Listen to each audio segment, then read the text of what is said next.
So this is just for those who have not listened to the podcast before. This podcast, Over the Top, is to give you guys a look into conversations that I get to have with coaches and players, and so various guests. It's not going to be probably like I bring on a new guest that I haven't talked to in person or over the phone for hours and hours already at that point. So today's guest, John. Oh, and by the way, we just stop when things don't get interesting anymore. So who knows how long that is. Yeah. So let me introduce you semi-informally. This is John from Aceitdiscgolf on YouTube. Primary, I don't think you have any other socials that you run, right? Just primarily YouTube? Not really actively, just YouTube right now. Yeah, Disc Golf Course Review does not count as a social. No. But you do a lot of work there. You've done a lot of work there. You're a student of Seabass 22, so one of the OGs for all you guys who keep up with that. In my opinion, you have one of the best, if not the best, like beginner YouTube series free on YouTube for the disc golf backhand. And yeah, you're like a neuroscience professor of the mind. Yes. I couldn't tell how strained that was, but yeah, that's fair. Yeah. Okay. So yeah, that's the day job. That's still the day job. And, I get to wrap, because, one full-time obsessive hobby isn't enough. And I turned that hobby into my job. And then I was like, well, I still kind of get bored or I get tired of that. So I had to aim all of that same anxious, childlike energy at something else. And now it's disc golf. And I don't know if it's a good thing, honestly, because I am that obsessed with it that, I do things like traverse everything I can find about form. I go through form history. I try to do my amateur study of biomechanics. I listen to all the words people use to describe similar things and then worry about when the words help or when they get in the way for real coaching. And I get more interested in even less bored of that over time. And so for me, the coaching evolution, and I've seen you change and everybody changes as they learn, has been probably more interesting for me in the last 3 to 6 months, especially as, I really think I started to appreciate a lot more of the athleticism in, a high level competent form. And I got to tell you, learning that on the wrong side of 35 is something else. So I think we might get a little bit into that because I have sort of a subspecialty in probably the kinds of players that are actually pretty advanced, but really interested in like minor mechanical changes or major mechanical changes that they want to make, or people kind of more in the middle age range where they're much more likely to have one or more limitations they're working with for one reason or another. And that has maybe taught me just as much about mechanics and form as anything else, because I'm kind of going through that with that population as well. So we might get into that a bit, but I guess where I am at now, just to give that up to speed, is I go part-time with this. I, as I mentioned, coach primarily to amateurs on and off. I do a lot of that through like text and video online format.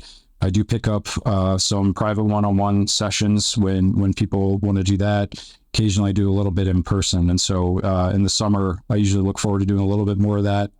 It has become a bigger footprint of my spare time, and I just love it. I love every minute I get to spend on it, frankly. So, I still think it's awesome that you've fully professionalized this and turned this into a full-time gig.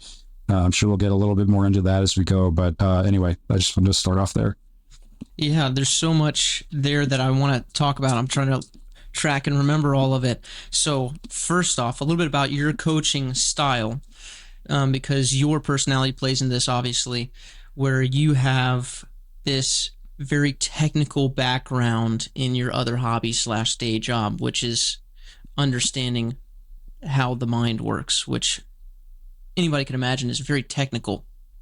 And you had mentioned studying the words that people use and whether it produces the correct result or the incorrect result, because we can use correct terminology, but if it doesn't communicate correctly, the student doesn't understand it and apply that in the correct manner, then what words you use don't matter, no matter how right they are. So we've talked about this before, but we kind of got feel-based coaches who use a lot of feel-based terminology, and then we've got coaches that are more real-based in how they describe things, where everything's very literal.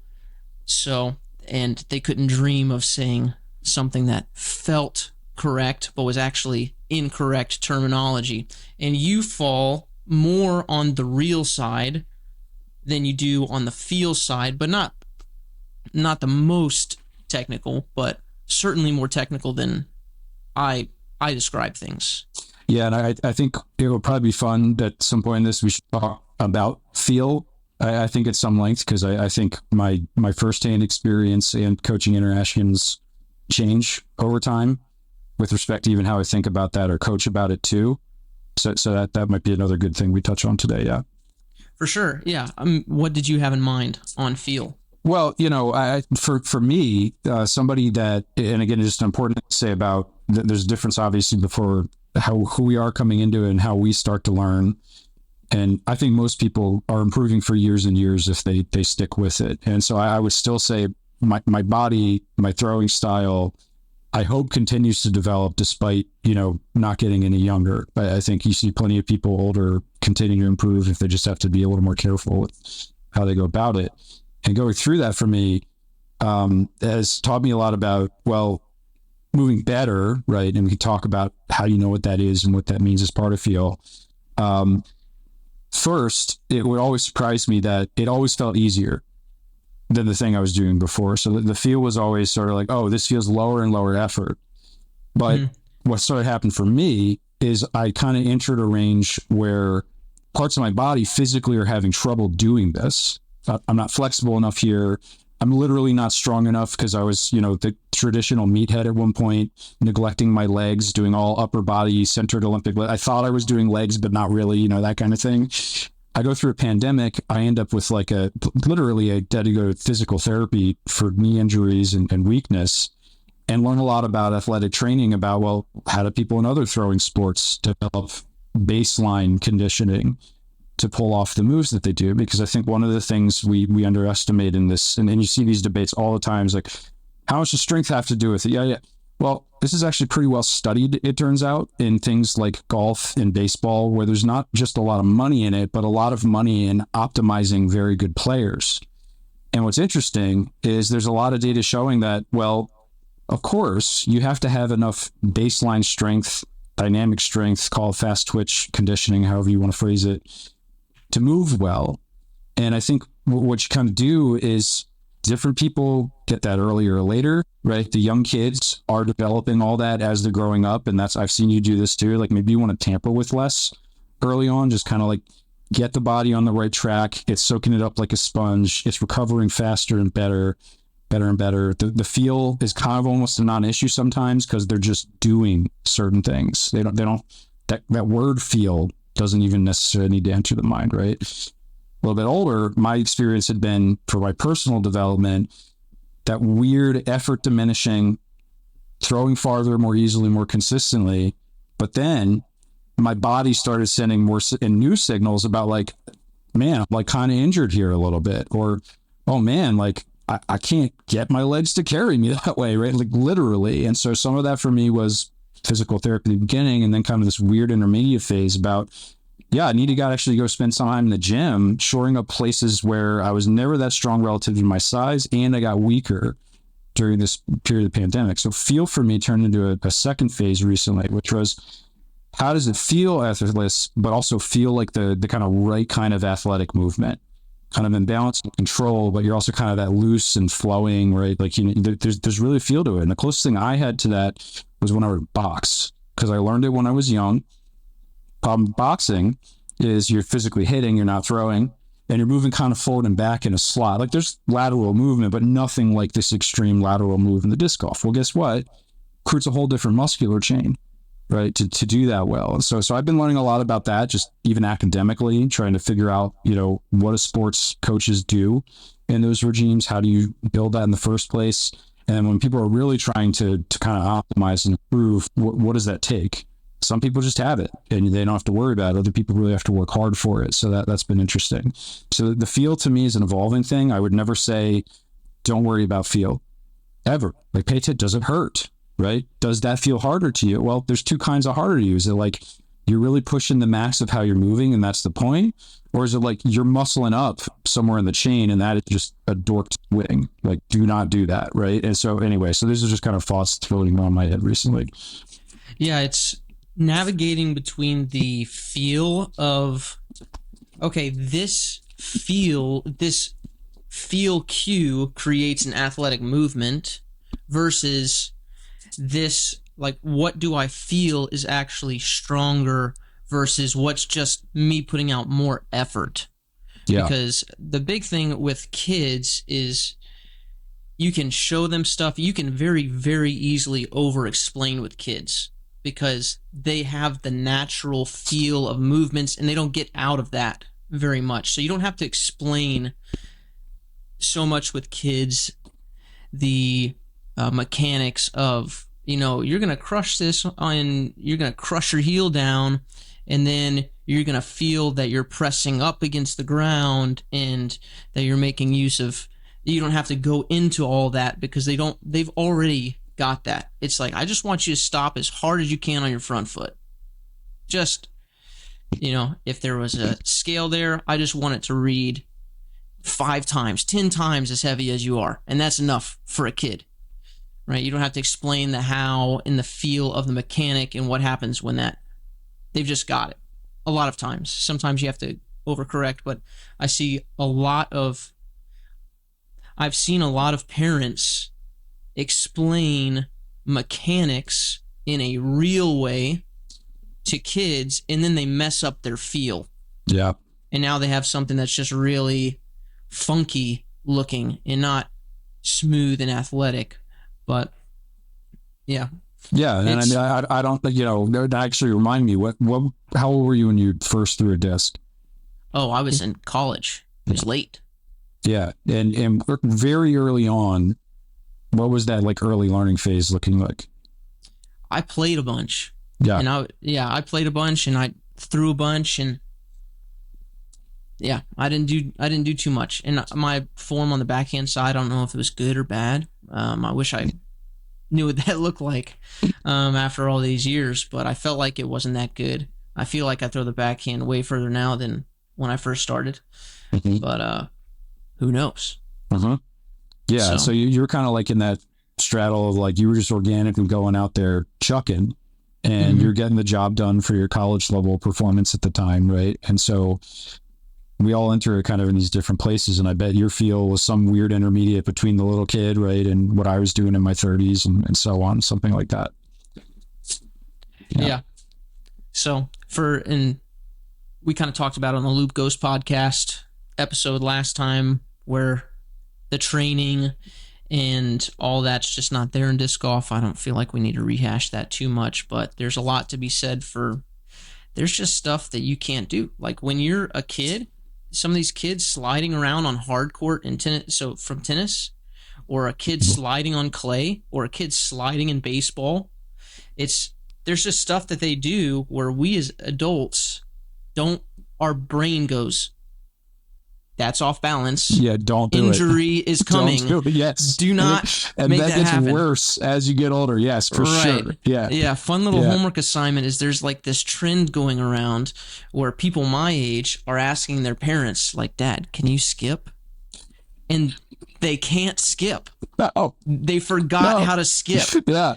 And it's like, what? This is like, their brain is, one, it's forgotten the movement because they're out of practice. 2, their brain has a real mental block there about what we would consider, if you say it verbally, a very simple motion.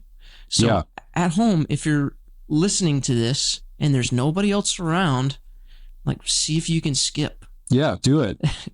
You might be I'm serious though. Like the number of weird stuff I do in my basement or just like while I'm like cooking an omelet or whatever, just like these little experiments, because it's like, get in touch with that inner kid is my first kind of field advice. Like, I hope just by moving around, you can kind of access like, oh yeah, like I like to use screw around a fire hydrant like that, whatever back in the day. It's like whatever gets your body moving and like worrying less. And I mean this, I've said this, I don't know how many times before, but there's a little clip I watch of this little baby just after they learn to take their first steps. And I have the same video, I'm fortunate, of my daughter taking her first steps like to mama. And it's like reckless, right? It's like the big freaking head careening them right toward mama, and the feet like that. That's more like what learning something that athletic really is. And that's kind of the freewheeling concept I like to use. And so what does it mean to feel freewheeling? I mean, I'll name it, like literally I've had a shot of whiskey sometimes when I was like, I'm just like, I can tell my body is afraid to move like that. And part of that's my history, adulthood, whatever, fear. And it's like, don't get reckless, but like just get to be okay with getting a little off balance before you're on balance. That's another really hard lesson I had to relearn, right? That's actually probably on my own work, half of what I'm doing. And then when I work with other players, it's like, no, like if I see you in person, I'm going to pull you off balance intentionally to try to overcorrect you to something more like where we want you to be. And Josh, I'm sure you've been through this when you do it in person, but like, and I heard you talk about this with Loop Coast, when I can grab somebody, touch them, like shift their body, like figure out, oh, like literally you can't get your torso back more than 30% in that direction. Like you feel tension because you're inflexible. Well, you got to go spend 2 or 3 weeks on that. But how does that feel to you? It's like, oh, okay, a couple of weeks later, you're moving back. Like that's the feel conversation to me, right? It's like two bodies working together. If they're remote, like getting them in places where it's like, I want you to feel a little off balance before you're on balance again. And I want to feel like, where's the edge of that uncomfortable regime? Where do you feel uncomfortable? Like, I want you to work in that space. We all know it's like we shrink back when it gets uncomfortable. No, you got to commit to that. As long as you're not getting hurt, right? I want you to commit to getting uncomfortable. Right. I had a friend of mine, right? We got into a lively debate about language and like why all the forum stuff on the internet sucks because like everybody's using the same word in different ways or different words for whatever. I'm like, I totally hear you. This is the same frustration I have. I had Nudro, I'm like, just, try to kick this leg back to try to get his body to swing the direction I wanted to overcorrect the opposite problem. I'm like, no, like kick me in the stomach. Right. It's like, so something I had to learn was like, no, like really overcorrect it sometimes. Because your brain, your adult brain especially, is too dumb to figure out the difference. It needs a huge signal. Sometimes. And then, okay, you're like, now you can kind of back up and figure out the sweet spots. So that's kind of another kind of feel component for me where I'm like, use emotion. Sometimes I use emotion language now. But kick me, get angry at me. You're not bad enough at me. Kick at me, right? Like, okay, and then I see you get loose again. Like, good. That's what we want. So there's like a lot of ways to get there. And I think that's coaching wise, it's where I'm learning a lot recently too. Just like how to get people in that mode. Right. Yeah. It's such a huge success when you're working with someone where they've got this issue and you can successfully get the pendulum to swing all the way the other way. Yeah. You're like, that's it. Yeah. Like, that is exactly what I wanted. And they're like, oh, that's, too much hyzer or whatever. Yeah, you get them like with body tilt. And it's like, sure, but something different. We went on the other side. Yeah. Right. So we had to do this.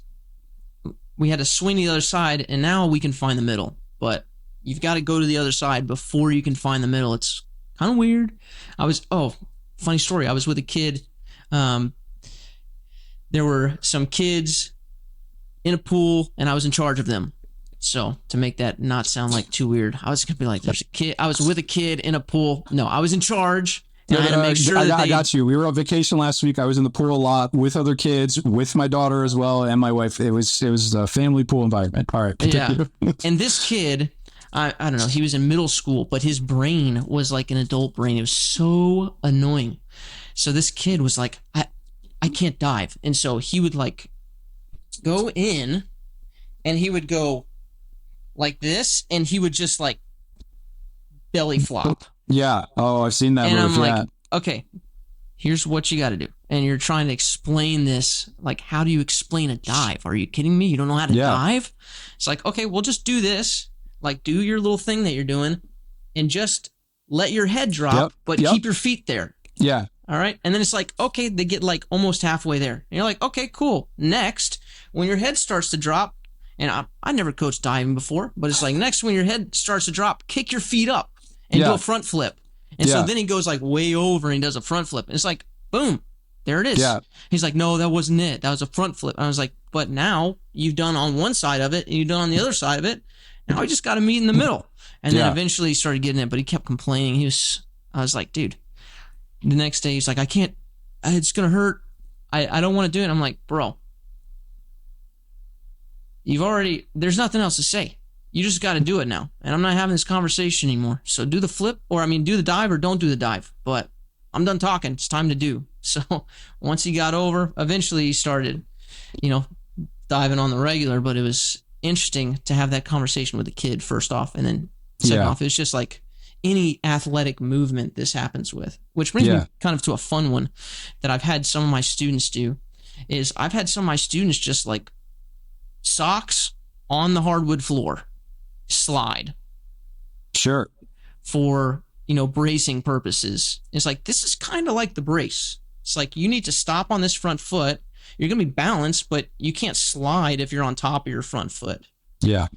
Right. So, and then the same kind of deal is when you stop on that front foot, your back foot slides in and all that good stuff. But it's been helpful for a couple of my students for sure. Bracing's tough, but thoughts? Yeah, well, so, bracing, shifting, weight shift, lead with your butt, not lead with your butt. Does it rotate? Is it lateral? Right? Mm-hmm. We could do this for probably an hour and a half and split the hairs. And I think, I remember a while ago you had a video where you're like, well, it's both. And I mean, in terms of lateral and rotational, I agree, because it's like, it's your hips and their legs and it's a ball and socket joint. Like, it's not a robot, right? And I think the problem is, like, I've studied more things that I care to say about golf biomechanics and baseball and pitching, about, pressure flow and like how a posture relates to that, because I care to know it. And, it doesn't always help you teach it. I think, first of all, I think you guys still find out like where the player is and the drills. Some people have more trouble with that. I think what you're describing, like kind of feeling like they're landed posted on top of it, not going anywhere. Some people are really uncomfortable with like moving their body along the floor.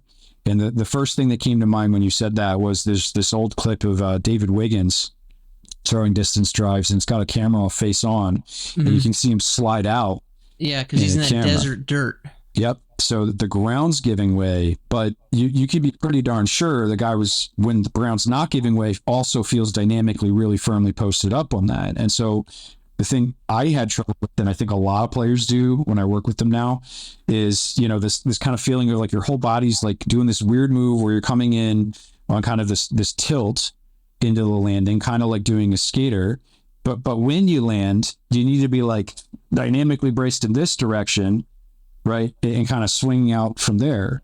But the easiest way to learn it usually is kind of like land more on top and don't go anywhere forward. It's like the weirdest thing, right? And I think, I've messed with things and learned things from, soccer style drills.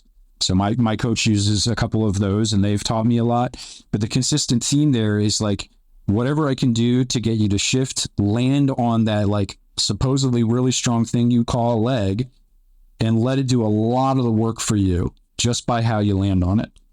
That is, I don't know if it's number one, but it has got to be in the top 5 of the hardest things everybody has to learn in the backhand. It's just remarkable how much trouble people have. And then somewhere else, tied right ahead of it or whatever for me, the shift off the rear leg, right? Like how do I get that knee to look like the drop? And I was like, well, it's this weird combination of how your body is going into it and your posture, and this weird combination of athletic but relaxed in that posture, getting onto that front leg, right? So like I've probably done in some version of every single shift drill I've thought of. I've done like socks on the floor too, right? Because there's also like arguments people can get into is like, well, footwear matters. Of course it does. Right. I want to do actual throwing drills typically in footwear, very much like, if not the same, I'm going to do disc golf throws. But I think you can also learn other things by like kind of getting the ground unsteady under you, like socks. Right. What does that teach you about what it means to be balanced on that foot or not? right? So I think that's creative, and I think you got to experiment sometimes to make it click for people. Yeah, it's tough. It's just tough all around. And Chris Taylor just ran the preserve distance comp, and he made an observation. He said that out of all the guys at the distance comp, the only person that learned a proper brace after the age of 18 was Ezra. Really? Yep. That's interesting. Everyone else started super young. Yeah. So, I mean, there's a lot to be said. Again, I just think about how many people I could teach to slide if they don't currently know how to slide. Yeah. On the floor. Like, if you cannot currently slide across the floor in your socks, then, and you've got that mental block there, like, there is a chance, and I hate to say this as a coach because I never want to clip the wings. Sure. But there's a chance, like, if we take something real, I mean, sliding on the floor, okay, it's not as difficult as the disc golf brace. No, I don't think Agreed. it is. Right. So, but if you there's can't something hard slide about on the it. floor, Yeah. If you can't slide on the floor and be balanced and have your body trust that, there's no shot you're getting the brace. I think that's probably true. Yeah. Yeah. So it's just, that's like how complex the not the movement in itself, which it is complex, but the whole mental barriers that go along with all that. It's just, there's going to be a point where there are students that you work with where the brace is just not going to happen. No.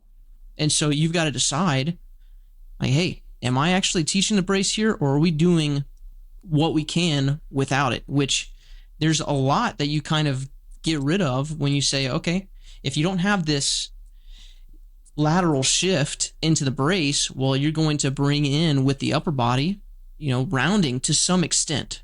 Maybe not in its most egregious form, but there's a lot of stuff that you're saying, okay, we're never throwing past, 55 or 60 or whatever it is with a brace. Yeah, and I believe in real learning limits too. Like, I hate to admit it, but I think it happens. I mean, again, just to be self-referential as a case study, like, I am a glutton for punishment, right? So I have, it's horrifying the number of details I've been through just in this pursuit of this thing, that it started as safety for me. And then, of course, it became like, what gains can I get? And then kind of running into like body and physical limits, there's diminishing returns on what I get at a certain level. But I just will keep pushing until I'm not interested or I can't.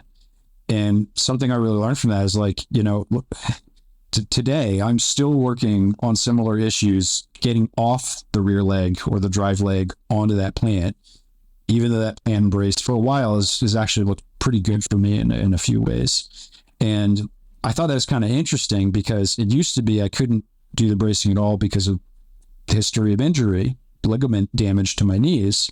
It subconsciously, brains really like to protect you from pain. So my knee would always want to collapse, doing the exact opposite action. I could throw pretty far with that, actually. And then I made the choice at that point about, well, I can kind of do this compensatory thing and it's sort of working out, albeit inconsistently, or can I just go for the money? Long story short, here we are. And now it's the opposite on the rear side. And just from this morning, I realized I'm like, well, I'm cramped up in the hamstring again. The action's kind of late and opposite, and I can see it. My coach sees it, right? Well, I'm going to take a little break and keep taking a whack at it, but take a new angle every time. But be open to that new angle every time. I mean, the number of times, Josh, I'm sure you've seen hundreds of cases of this. It's like, on one, there's like the argument type. There's the sort of like, just tell me what to do type. There's the inquisitive types, right? There's all kinds of types of learners. And I learn from each of them, trying to work with them. And for me, is like a mostly take it in learner, even though I want to argue and critique. As a trainee or mentee, this is kind of advice going back to any listeners, is like, again, be in that childlike mode. Be always curious, right? But please try everything at least once. right? And that like probably like the things that are good for you need to do a couple thousand times before they click. And like you did this as a kid without having to be told that, most of us, right? So I just think that, you know, there's this kind of interesting nonlinear thing we all go through. When you run into a barrier, right, try to flow around it. And if it's just not working out for you, I can't tell you that like dozens of things where they didn't work for me until months later. And you see the same in students all the time. It's like, okay, like that, I think that's the cause of the problem. We can't actually fix this cause right now. Let's go work on this other thing for a while. And they come back, or for whatever reason, their body kind of figures it out halfway and they go, oh, now you got it. Sometimes they figure it out and you never had to say anything about it again. You just don't say anything about it again because you don't want them to overthink it now. Right. So I don't know. I'm sure you've seen those cases, but that's what was coming to mind. Yeah, it is not uncommon for me to fire students because of this. It's like, look, you've got it. I've explained it as I can explain it. You show with shadow swings. You need time. Like, I don't want to see you next month. You Sure. go spend a month or two and just getting after it, because at some point you're going to need time and reps. And Yeah. so you'd send kids off with tennis, and you wouldn't see them for a year, and all the stuff you told them, you told them a million times, do this, do that, and, move your feet. You need to come up. Serving is like one of those things that's like, once you figure out how to move this thing on the edge instead of going straight at it with the strings, once you get that conceptually and your body gets it, it's like, cool. That's like a big barrier. So you wouldn't see a kid for a year, and then they'd come back and you'd be like, whoa, your serve's better. Yeah. Like, Ben, your serve's great, man. What'd you do? Like, who, do you take lessons or what? He's like, nah, I hadn't really played much. And it's like, what? Yeah. Are Yeah. you kidding? Like, what happened? Like, his body just eventually figured it out. And it's hard to know. It's hard to know when those times are with students. And it's really easy as the coach to be like, man, there's something that I'm missing that I haven't said yet, or something that I haven't had them do yet. And then you start putting that onus on yourself. Yeah.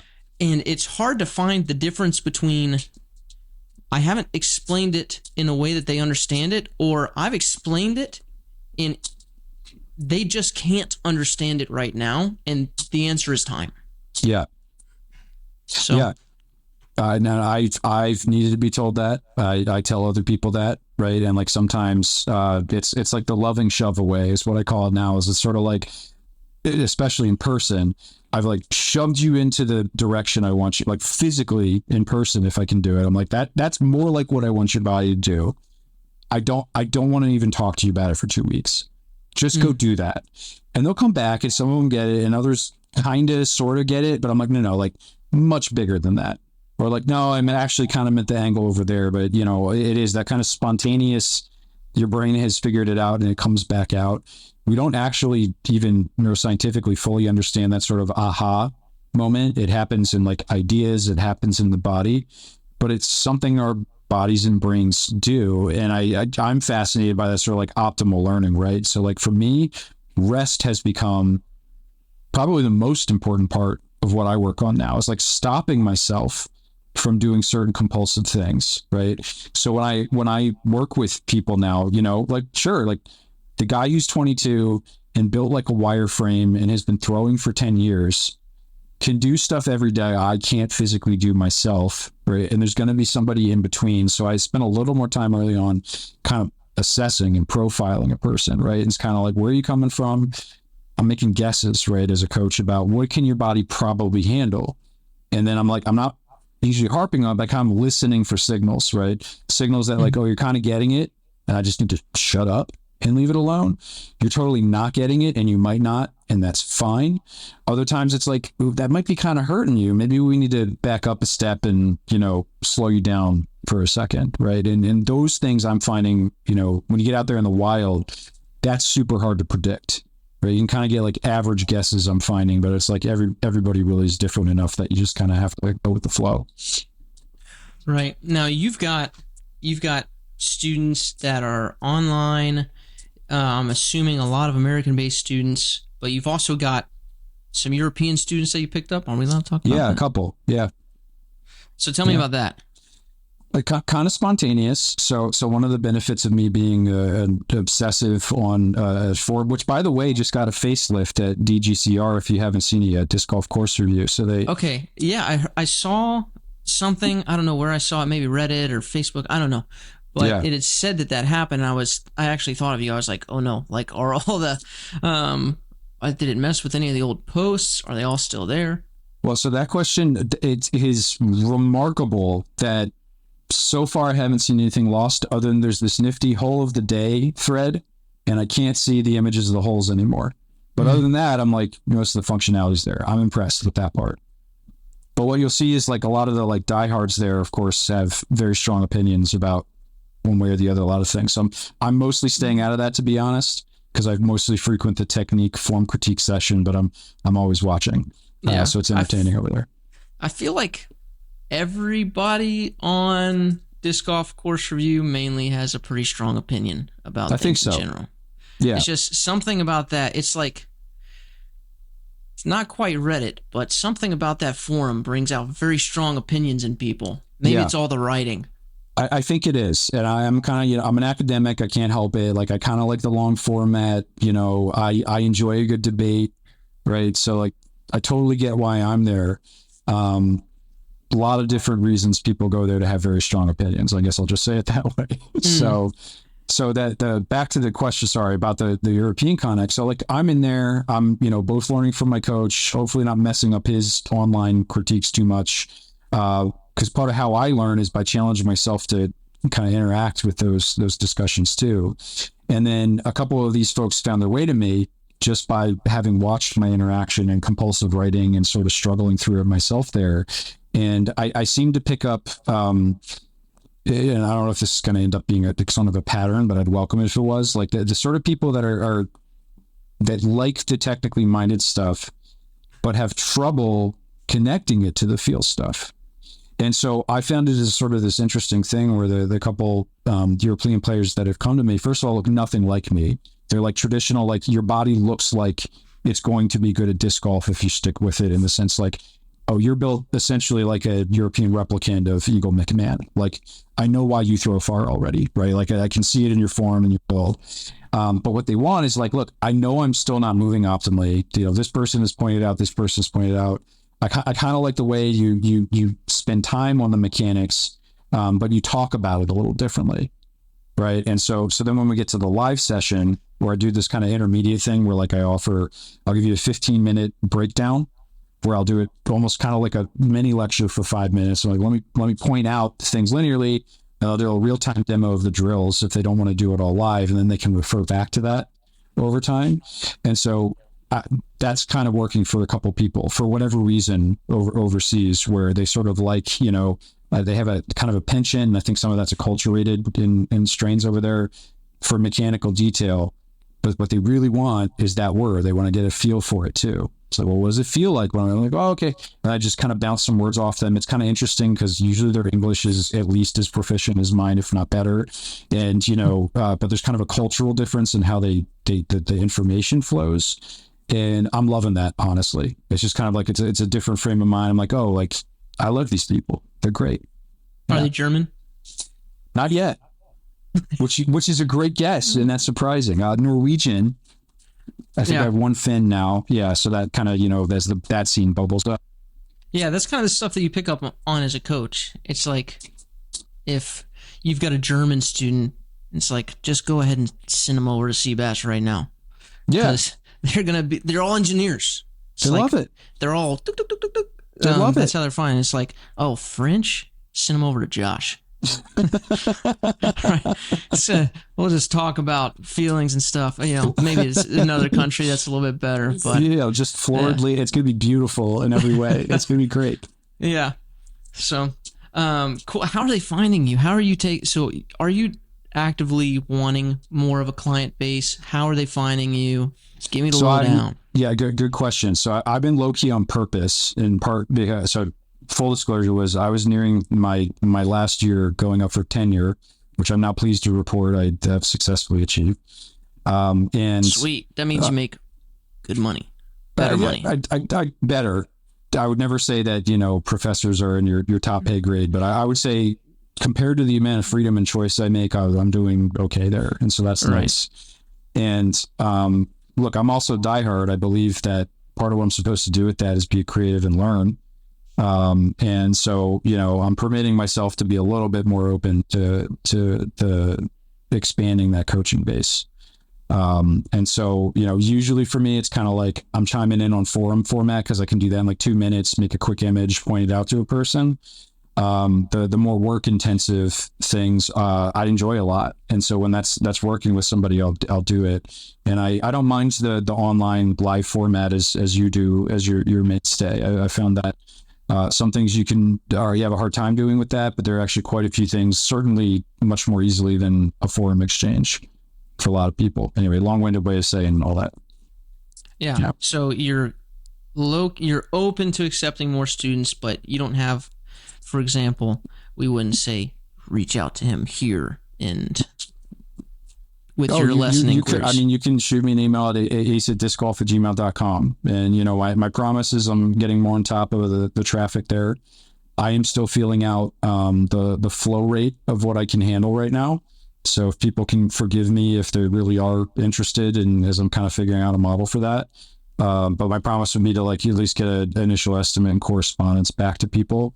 One of the reasons I offer this I'll do a 15-minute breakdown for you is because if it's going to be hard to get full half hour or whatever segments as regularly as people want, that's something I can give somebody to chew on over time, and kind of let them do a little bit of their own work as well. So I'm happy to also share that with folks.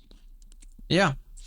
The format of what you offer is so tough, especially over time zones, and there's so much that goes into it. You and I have talked kind of about how we have chosen to format things, but it's such an interesting world right now of what do I offer when through text versus live stream versus online stuff. It's a lot. So I understand the trepidation. Yeah, and here's kind of maybe a segue back to you, and I think a thread from the Luke Ghost chat, but I don't know that you dug into this fully, is, you guys are talking a little bit about a lot of your portfolio right now is online.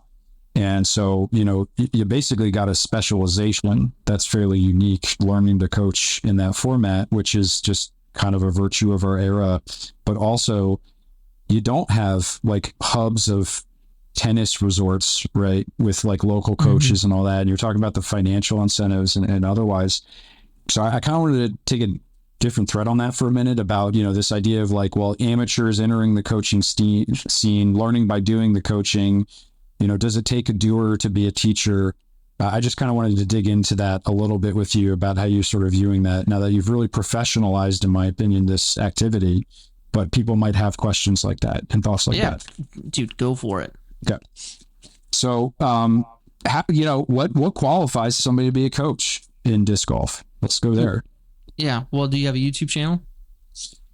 Okay. That's it. Voila. Okay. No. So, my definition of coaching is that a coach needs to be able to communicate relevant knowledge. So there's a knowledge component. They have to be able to look at you and say, here's what you need. So they have to know what you need, first off. And then second, they have to be able to find the words to explain that to you so that you can improve. So a coach moves someone along kind of the desired path. But yeah, that's it. Do you think there are levels of coaching proficiency? Ooh. So do you mean this person is a coach for beginners? Or are you talking about niches? Or are you talking about this person's... Go ahead. Let's go with the first thing. Yeah, it's sort of actually dance is a good example where I had training where they were kind of really did seem to be people that would instruct people up from a very beginner stage to sort of an intermediate stage. And then there were coaches really known for okay, these are the people that get you onto TV and in competitive scenes. Right. Yeah. So I think there are specializations. So someone might be good at teaching younger players or older players or advanced players or beginner players, because the way you communicate, and generally those people fall into different kind of groups or propensities. So I think the hardest thing is to take a beginning player and move them to above average. I think that's the hardest thing, because you can have a really good player who you cannot say the wrong thing to, like they're going to get better. So when we talk about like, oh, this person is a advanced coach, it's like, okay, maybe they have just a really good player. Like,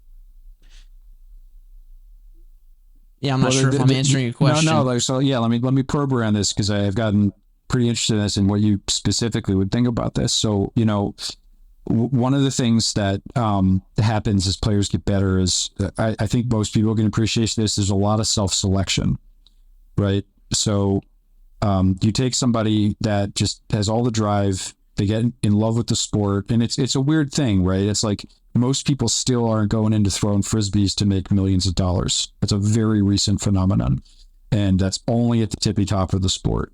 So there's something else getting people into that and getting them to be driven to be very good.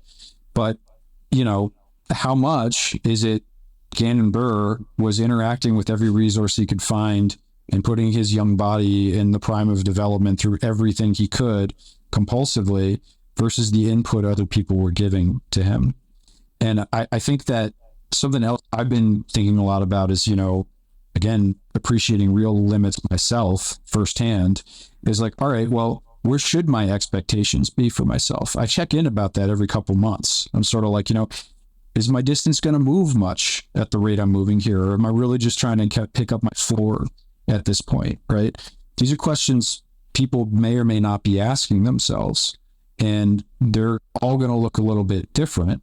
But where I'm wondering about for you is, this kind of idea that, what I need to do is find the right coach. Or, what I really need to do is listen to the Stokely method versus the overthrow versus the Seabass method, right? Maybe I need to go back to slingshot. Maybe I need to hop over here to trebuchet, right? So like there's this like proliferation of what you could call resources, or you could call good information, or you could call bad information. And my question is, what role and how should people be helping people parse through it? That's what coaching is to me. That's where I'm interested in it, right? It's like, yeah, I like the academic stuff. I really love that. But I'm actually more interested now in like, how do you just like take all of this stuff and help people get better at it? Right? Yeah. And that is such a interesting, you don't know. That's the thing, is you don't know, because it's so individual with each student. But it's really a matter of, is this person worthy of being a coach? Well, there's only one way to answer that question. It needs a little bit of time, and then you have to look at their students and say, can they move their students forward? Can they move their clientele forward? So almost regardless of what you say, it's all about the end result of the student. So whether you're as knowledgeable as the next guy, I mean, you think about the Williams sisters, right? Their dad wasn't some crazy, he was not probably knowledgeable enough to coach them in the beginning, right? So he just copied other people, and he didn't have the knowledge there, but he had the communications, and he had the drills, and he had all of that to move them along, right? And then they became what they are. So it's really tough to parse out like who can be a coach. It's like who can make players better. That's all that really matters if you get down to it. And then as a coach, it's your responsibility to make sure that you're doing everything you can to keep improving. And the hard thing is, like, for example, I'm sure there are forums and there are things written about me that I don't want to read. But when I entered the scene, my communication level was high, but my knowledge level was low. And my knowledge level is the thing that I have to constantly work on. And of course, I'm working on the communication thing, but it's like, should I have not started when I started? because I didn't have the knowledge. It's like, well, my client base, like there are people who would not have improved if I didn't start when I started. Sure. Yeah. And so it's like, do you just wait? And the way that you get better is coaching is really coaching. Yeah. And there are moments there that really suck as a coach where you're just like, why can't I get this person doing the right thing? Yeah. And then you search and you start pouring into a subject and you're like, what's the deal with this? Like, why do they keep doing this thing where their back knee totally collapses into their front knee? And what's up with that? And then it's that frustration and all that leads me to a Loop Ghost video. I'm like, oh, it's a posture thing. Okay, cool. Yeah. And so it's like you learn and you get better and better. And it's kind of a no-win situation because you've got to become a better coach on the back of kind of failures in coaching with students. And so it's tough, man. It's like, what's a successful coach? Well, somebody can move them along. So in the beginning, I was successful with some people, and now I'm, more successful because my knowledge is increased, or the way that I've learned to say things. Now I've got this kind of portfolio and experiment. It's like, well, I taught, and for me, it's almost like as I learn, I can see like how I taught people that month. It was like, well, this was like the drill that I was really fixated on this month, and this is like how I was explaining this concept. And then you come back a month later and it's like, yeah, that didn't work for like half these people. And you're like, that sucks. Like that really sucks because they paid for a lesson. I'm on the lesson. I'm communicating everything I can. And it's like, should I not have taught that lesson? It's like, no, I should have taught that lesson, but should I? It's anyways. Well, yeah. And so I have the benefit part of my full-time job is also teach, right? And I mean, like, it's all the same in some sense. Like I have the first version of what I did, 6 years ago with the course, and the bones of the knowledge are often pretty similar. But like what I do in the classroom is almost nothing like what the slides imply would happen 6 years ago, even if the slides don't change, right? And so it's sort of like, for me, and I've seen this in some communities, it's like, well, do I really want to learn from somebody learning while doing? It's like, well, maybe yes or maybe no. I don't know. It depends on you. It depends on where you're at, right? Well, do I really want to like learn from the most credentialed person on a professional scene? Do I go to a Ulibarri or try to get a Chris Taylor?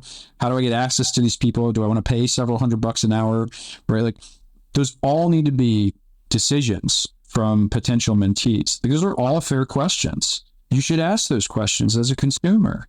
And then I think you hopefully have the choice of whether to continue or not to do it in the first place. And I think, as a teacher, for me, if I'm not continuously learning, I have failed at my job. I hope that's happening until I choose to retire. That's not a cliche. That's true, because most of what happens in the room now is like knowledge actually moves kind of slow, even though it feels faster and faster these days. It's like, a lot of things you see in like science BuzzFeeds about neuroscience is like, it's either just outrightly BS, a little bit BS, or we kind of knew something about it a long time ago, and it's sort of like the new flavor of it. It really is more like that for a lot of concepts. And so when I teach it, well, what changes? Yeah, there's updates, but it's also like, how do I dynamically show it? How do I show this neurological disorder with my body? What does that look like? Why is it different in the room with you than on a screen, right? That kind of problem is interesting. So I'm asking you this because, yeah, sure, everybody gets talked about, and then people have other conversations. I always am paying attention to what people say about coaches on forums and Reddit because I'm a curious guy. And I'm just thinking to myself, when I read that, I'm like, well, who's going to do it? Really? Like, are you going to wait for Paul Ulibarri to figure out his perfect coaching regimen, right? And then where's he going to get the time? Right? Who's going to have access to what? Like, what do you think baseball looked like 100? Think about how old that sport is. 100 years ago wasn't even the beginning of baseball, right? Now it's slick and professional, and there's tons of competition for the top, but you can learn a lot from a lot of people, right? It's still just not like that in disc golf from my perspective. So I just sort of like, so in my humble opinion, you're a frontiersman in that space, right? Trying to like make it more public. I see you grow. I see you challenge yourself. But that's the question. It's about like, should everybody get a refund from what I was teaching 6 years ago in the classroom? And I'm like, well, did I do better than the alternative, which was nothing? My answer's still yes. Absolutely. It's yes. But you never know for a given person, right? That's what wrenches at me. That's what drives me to get better. I'm like, no. I'm not talking about people getting better. I'm talking about you getting better, because that's the problem I'm trying to solve. That's the hardest problem, actually, right? Anyway, so I'm just writing now. Yeah, and the thing is, and I'll just tell this to you, is that when they sign up for that lesson at whatever your rate is, like they've seen, hopefully, if you're a student out there, like they've seen my videos, they see where I'm at, they see your videos, they see where you're at. By the way, when are you putting out more videos? I have a couple plans this month, so I'm still just to foreshadow. I have a couple things I'm being really self-referential on purpose, because I'm putting myself through a lot right now.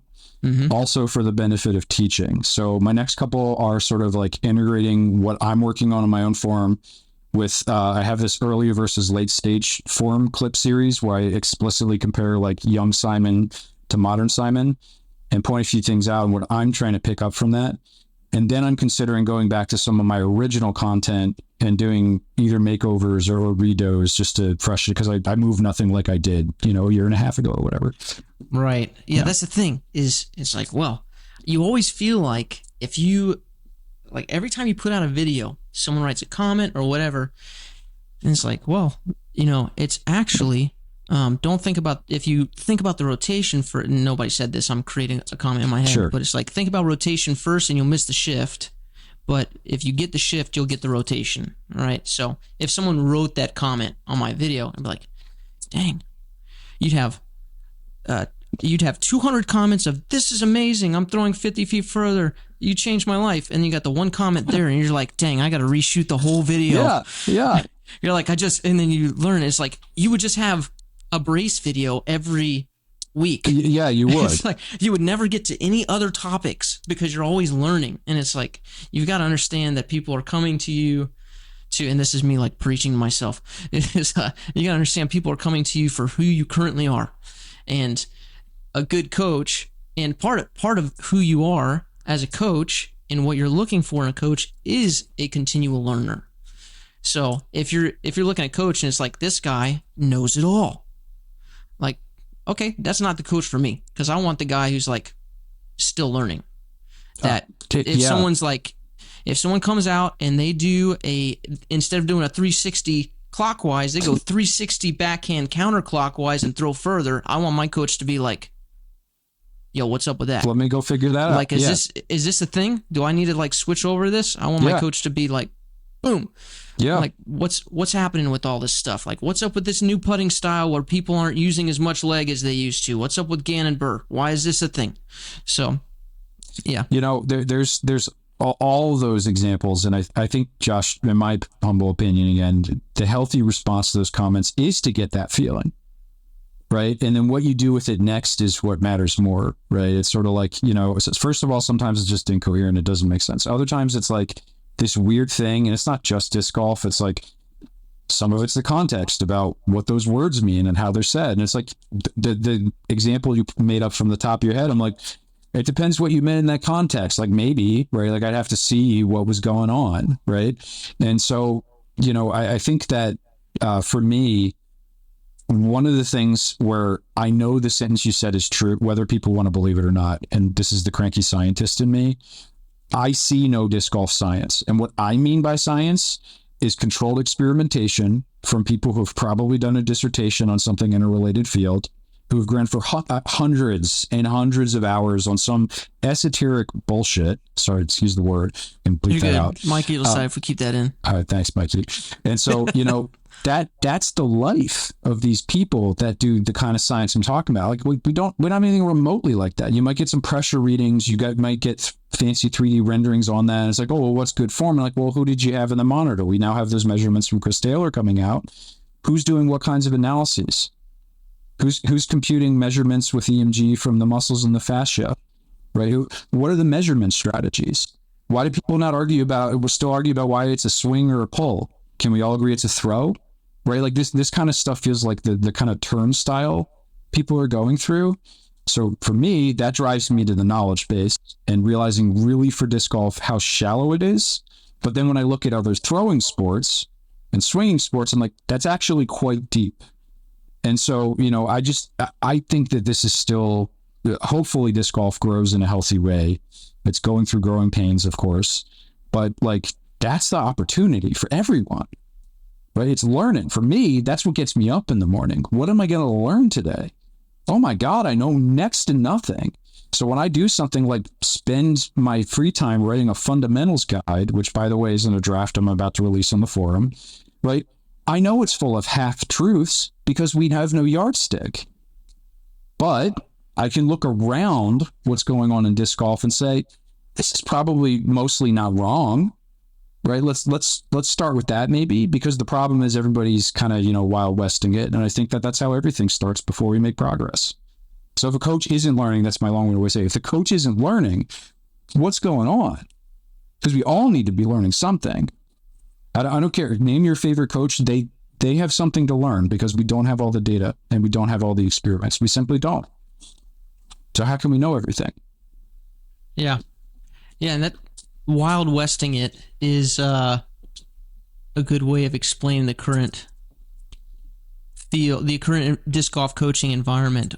How long do you think we're away from not doing that? Or what needs to happen before we're like, okay, here's a unified front that these fundamentals that you are putting in a disc golf course review form, which could you send me those the thread or something? I'm so bad at navigating disc golf course review. I forgive you. I understand.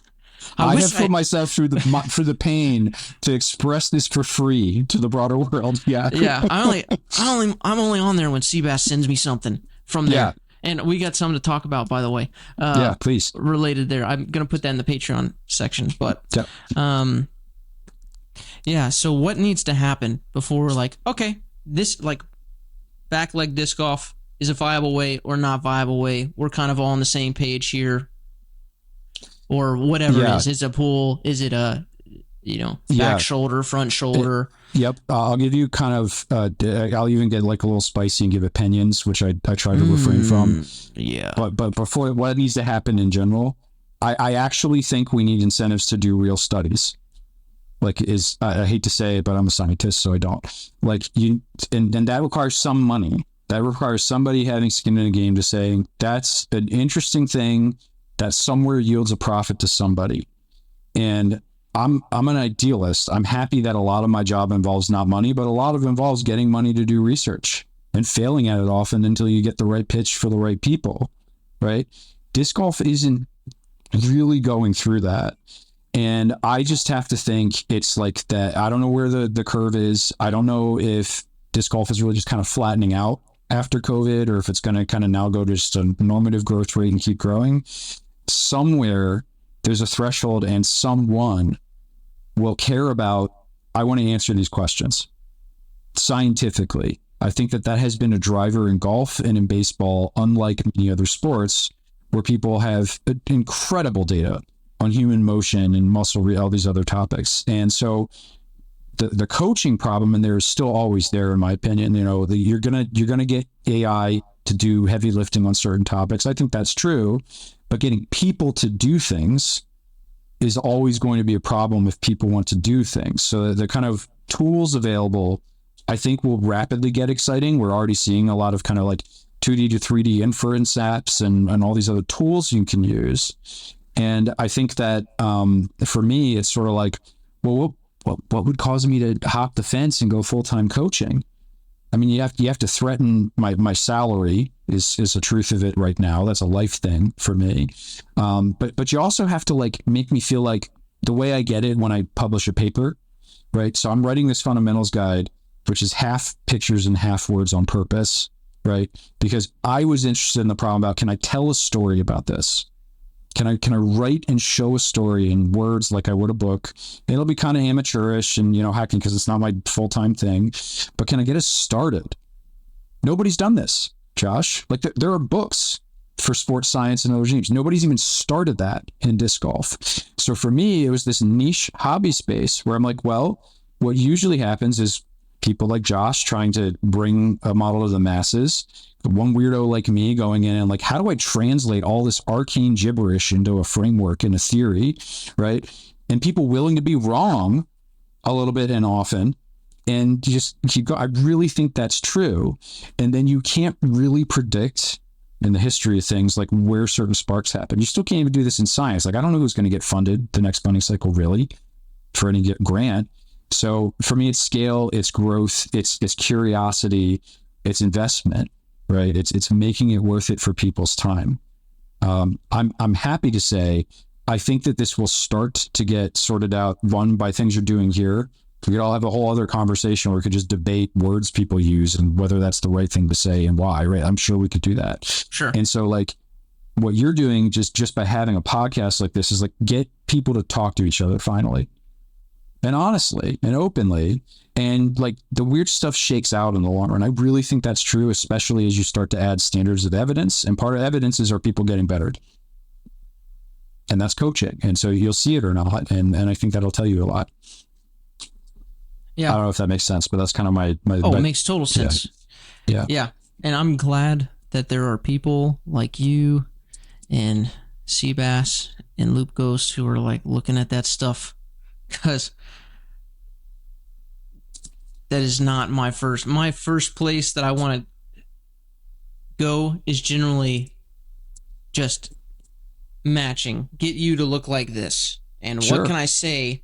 I'm just testing. Like, what can I say? I say this, they look like this. I say this, they look like this. And just kind of plugging in one at a time, not like, hey, let's like trace this thing all the way back to the source and figure out like, God bless you. And I will read your thing. So so here's the thing you're going to tell me is like, did you find it accessible enough to like not eyes glaze over? Because that was kind of my goal. I didn't want it to be so technical.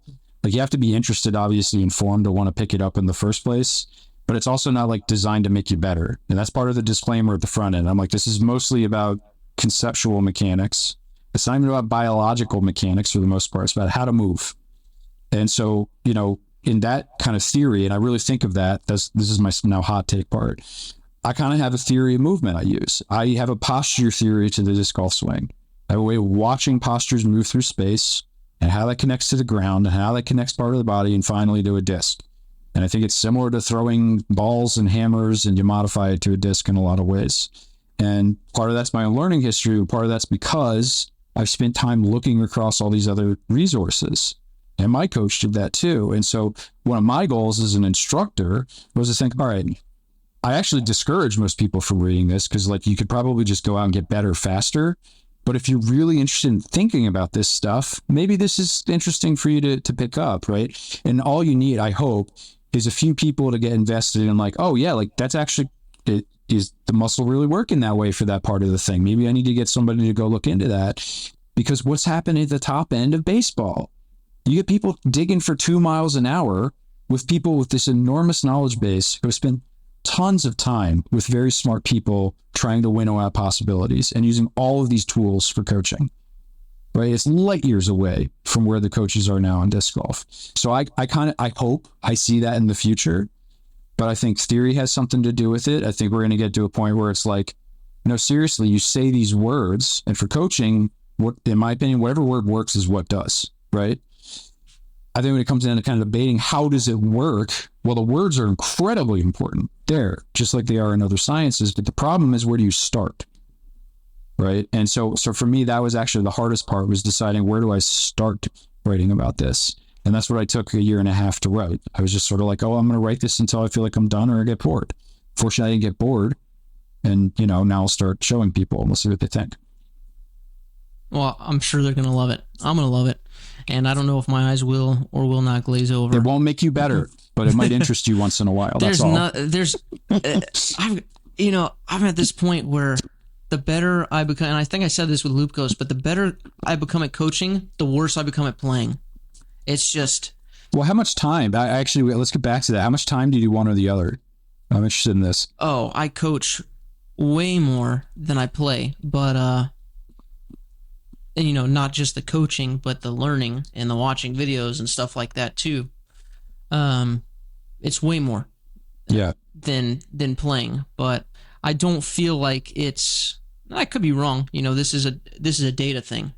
Is I could plot it out. I mean, but we play a couple times a week, probably 4 or 5 times a week when we're here, which is decent amount, but Good. I'm not going out and doing field work and stuff like that. But yeah, You're just enjoying the game. You go out and you throw and you have a good time, right? Maybe not so much. You're cursing at trees. I'm just cursing my putters the whole time. But some of it's enjoyable. Yeah.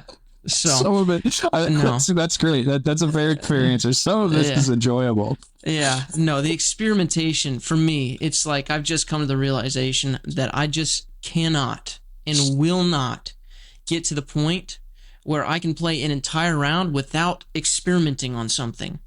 Yeah. It's like, I'll just go, okay, I'll be on the tee box, I'll be walking up, and halfway through, I'll think, oh, like approach shot form or drive form, and then boom, there it is, first available on the left. And I'll switch and be like, oh, there's kind of the differences here, or I'll be thinking as my hand's dropping down, spin putt or push putt, and I'll think about the differences of those mechanics because I'm like, coaching people through this and like, oh, how would I have somebody? And you can't brain hack your own brain if you know all the code. It's like you can't trick yourself, like we were talking about with the exaggeration before. I look, I believe this is so. And again, just to name it, I'd be real curious talking to somebody who still is touring and coaching, right, and kind of how they sort of manage that. But like for sure, I have the brain chatter problem. And, you know, from even a coaching perspective, like I've seen this over and over and over again and been through it about like, just like, well, I got to have the swing thought of mine and like, this has to be there. And it's like, you know, by the time I get up to a tee to play a casual round, this takes actually like prep at the start of the round. I have to do certain habits just to like keep the chatter down. And usually by hole 9, that knob is dialed up again. And then like I found tricks that like, okay, kind of tamp it back down again mid-round, right? Because like especially somebody that didn't like drink it growing up, you know, a lot of it had to be cerebral before I got my body to do it. And they're basically like compulsive intrusive thoughts, like just like the clinical syndrome, right? They're just like popping in. I don't want them. They're not helping me. And I'm trying to respond to them. And I literally use tools from clinical psychology to kind of move on. And I'm more or less successful sometimes than others. So I asked you that too, because, you know, like I've really noticed this difference too. And it gives me sympathy for students about like right now I'm back in a phase of like working on distance form, trying to push, right, getting a sense where my limits are, like going through that cycle again. I know I can't put rounds after those days because I will be physically not in great shape for a round after that. And I'm probably like putting 2 days of padding between it. So like I have like mostly like an athletic conditioning program going on, and I'm enjoying like a round a week, right? Like, and that's just because of the life cycle I'm in.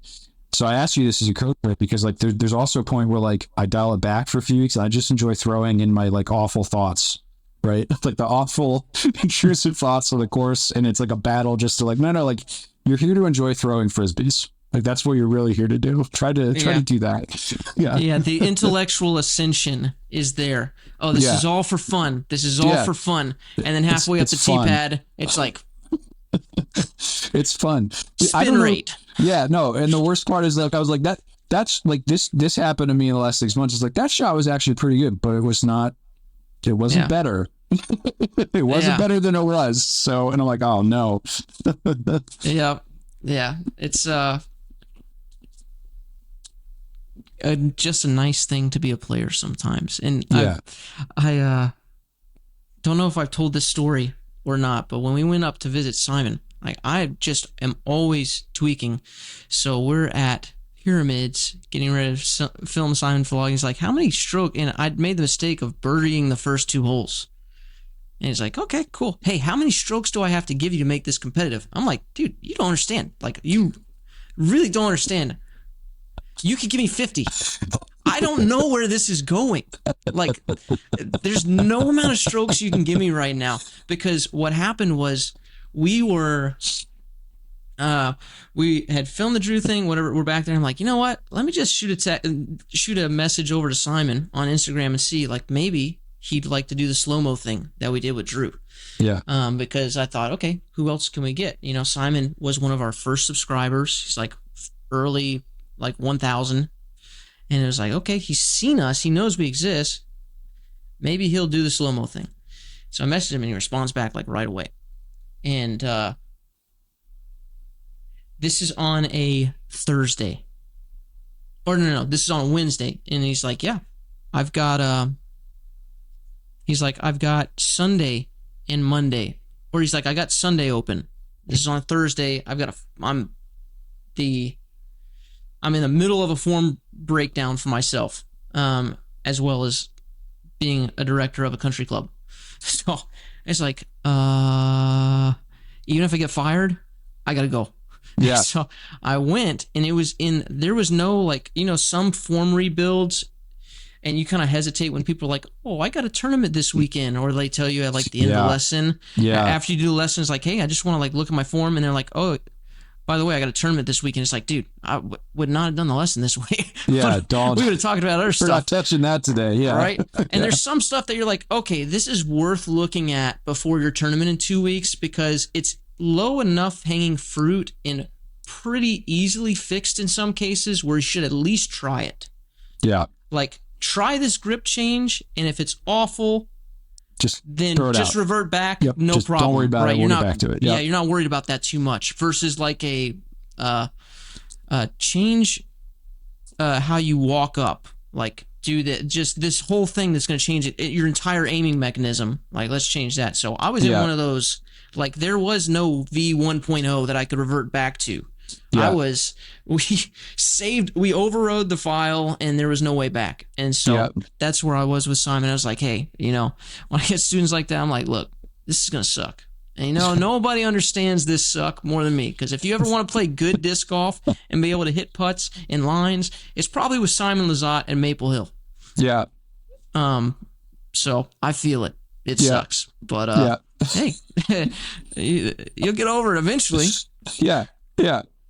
So well, you rise to certain challenges and not others. So yeah. Yeah. Anyway, so where do you I kind of want your take on this too. What do you think it's going to take to push? And I guess I could be more specific than just in general, right? Words about what is the brace and what is the weight shift, and am I really pulling, right? To me, I perceive you're interested in the coaching problem while growing the knowledge. How important, though, do you think it is to advance those words and the knowledge base, given where disc golf is now? I mean, I think as you have students, you're going to advance the words. That's the thing, is the good coaches out there are going to say, weight shift or pressure shift, or, you're going to start dealing with those different, okay, well, weight's technically stacked vertically, and pressure is, can be measured horizontally or not vertically, basically. I don't know. Sometimes I say weight with some people. Sometimes I say pressure. For me, it's not I always use one word. So sometimes I'll tell people, I could tell somebody, you need to rotate. Don't shift. You need to rotate, right? That's something that could happen. I don't remember the last time I said that, but sometimes you just have to get the opposite word in somebody's head. It's really just a matter of what word works for that person, and then it's our job as coaches to know, when I talk to you behind closed doors, okay, what's really happening? When I read stuff, it's okay, yes, I need to understand that it's actually pressure and not weight. Sure. But really, my students don't need to understand that difference unless I feel like they need to, right? Some students do, some students don't. But we've got to know everything we can know, and we've got to know what it actually is, and then what kind of the substitutionary words we can use are. So I think it's important, obviously, to understand the concept, and if there are words that better flesh out the concept, then yeah. But there are a million brace videos out there. I saw this comment on Reddit earlier. It was everyone teaches a brace, everybody teaches the brace, but they don't know how. Or everybody talks about the brace, but they don't know how to teach it. That's what he said. Everybody talks about the brace, but they don't know how to teach it. And it's that's kind of the feeling for students if you're looking at, okay, this guy's using this language, this guy's using this language. It's you need the difference in language to get correct thoughts through people's heads, but also you need undergirding that accurate language for for the coaches to discuss, behind the scenes and say what really is correct here, so that you can go, okay, yeah, there's rotation and there's shifting. Okay, but Josh, if you actually rotate prior to your weight shift, you're not going to have a brace and a plant and all that. It's like, you got to know the causes and the effects and what actually happens. So I do think there's always something to learn there. Yeah. Yep. So, unless you have any other burning questions that you want the general public to know or have answered, then I'd like to move into our Patreon only segment. This Sure. is for our patrons. They can find us, obviously, www.patreon.com/overthrowdiscgolf. And they've submitted a couple questions. I don't think there are that many, but I've got a couple of my own anyways that we can talk about for the last. This is where the real dicey stuff can come up now. Yeah, this is where we talk about some stuff that they might have seen on our questions that they have for you specifically, and then I've got one that's based on content that I've put out that I know because of things that we have a disagreement on. Oh, sweet. All right, let's do it. So, I'm interested in that. Okay. But for everybody else, thanks for tuning in. We're going to put the thanks Patreon everybody if you made it this far. Love it. Thank you. Yep. And go subscribe to his channel. He's going to be putting up new stuff there. The new series is very interesting. I did watch your latest video, and how'd that go for you? No, it's good. I'm very interested in the difference between kind of this resisting downward pressure versus forward pressure, and that being stylistic, or maybe one being easier than the other regarding the brace. But more on that in our Patreon exclusive portion. Yep. So cool. All right, onward to Patreon. So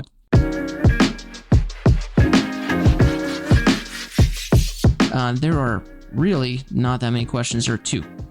Okay. First one is super easy. Is the Rocking the Baby name of your form theory yo-yo inspired? Yo-yo inspired? Yeah. Like we're talking up and down yo-yo? Yeah. I did briefly do some yo-yoing in high school, but it was more inspired by literally taking my baby daughter at the time and then feeling what it was like to rock her around, but thankfully not throw her. Great question.